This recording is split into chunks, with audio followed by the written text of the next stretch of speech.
If you're getting ready to retire, or you're already retired, selling just 5 things can dramatically improve your retirement, reduce stress, and increase your confidence moving into this next stage of life. And this will probably feel different from most retirement advice you've seen, because most advice is about what to buy, how much to save, or how to squeeze a little more return out of your money. But after 16 years of helping people retire, I've learned something important. One of the biggest secrets to a great retirement isn't accumulating more. It's about strategically letting go of the right things at the right time. Over the years, I've noticed there are 2 types of retirees. The first type is asking, am I really ready? Do I actually have enough? If that's you, this video will help increase your confidence. The second type says, I know I'm ready. I want to make the most of these go-go years. I don't want to waste this season. If that's you, this video will help you maximize this phase of life. I'll start with the one that usually has the biggest financial impact. And at the end, I'll share a simple 3-step framework you can use to decide whether you should sell or keep anything in your retirement. 1. The oversized house. This is the most common thing retirees sell. And no, it wasn't always oversized.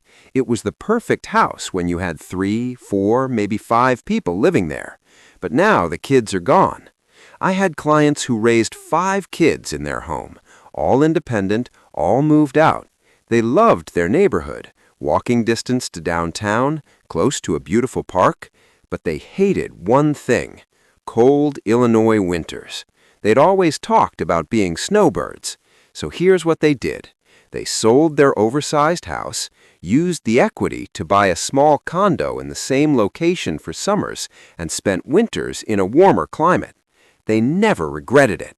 Financially, they freed up $200,000 in equity and cut $15,000 a year in utilities and maintenance. But the biggest benefit wasn't money. They stopped being house managers and started being life managers. 2.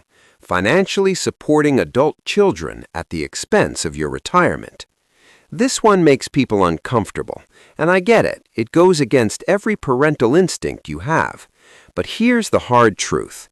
If you're around 60 years old, you probably have less than 1,000 weeks of healthy, active time left. Your adult children have decades.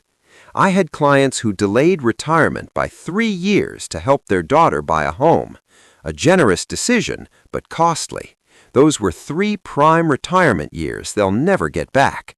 Your daughter could have used a traditional mortgage. She could have built equity. She could have learned financial independence. There are loans for cars, loans for education, but there are no loans for retirement. If you can help your kids without hurting yourself, that's wonderful, but don't sacrifice your limited time for problems your children are capable of solving themselves. 3. Expensive toys that have become burdens. Boats, RVs, classic cars. I had a client named Tom who loved restoring classic cars. Over 20 years, he restored 5 beautiful vehicles, all immaculate. They weren't just cars, they were his craftsmanship, his identity.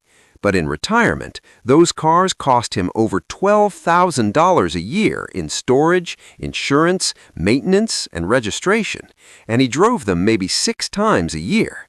When his wife did the math, she gently said, "Honey, that's about $2,000 every time you take one out." At first, Tom refused to sell. "These aren't cars, they're my life's work." And he was right. But a year later, something changed. The cars sat untouched, the bills kept coming, and Tom realized something important.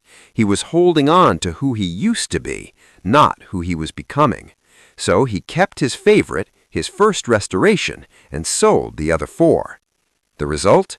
$9,000 less in annual expenses, $180,000 freed up, less stress, more enjoyment. He kept the joy and dropped the burden.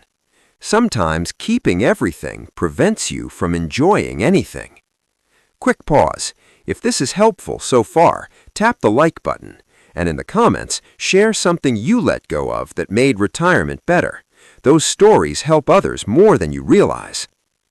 4. The second car you no longer need. If you're retired and not commuting anymore, ask yourself, do you really need 2 cars sitting in the garage, depreciating, costing insurance, registration, and maintenance? I know a couple who tested this. They calculated the true cost of their second car, about $3,000 a year, then they pretended they only had 1 car for 2 months. Turns out it was easier than they expected. They sold the second car and used the money to travel instead of depreciate. 5. Your work identity. This is the hardest one, and it's not something you can sell online. I had a client, a surgeon for 30 years. 6 months into retirement, he said, "I used to be Dr. Michael. Now I'm just Michael." So he volunteered, not out of passion, but to feel important again. The breakthrough came when he stopped trying to be Dr. Michael and allowed himself to discover who Michael could become. He explored woodworking, mentored young doctors, became Grandpa Michael. Your job title was never who you were. It was just what you did. You can't discover your new identity while clinging to the old one. The 3-step framework before letting anything go. Question 1. Does this serve my new life or my old one? Question 2. What is this really costing me? Money, time, energy, stress, opportunity. Question 3. If I let this go, what becomes possible? And here's a practical tip, the 90-day test. Before selling anything, live as if it's already gone for 60 to 90 days. No RV, no second car, no second home. Most people are shocked by how freeing it feels. Retirement isn't about deprivation, it's about optimization. The happiest retirees aren't the ones with the most stuff. They're the ones who understand the difference between what they own and what they own.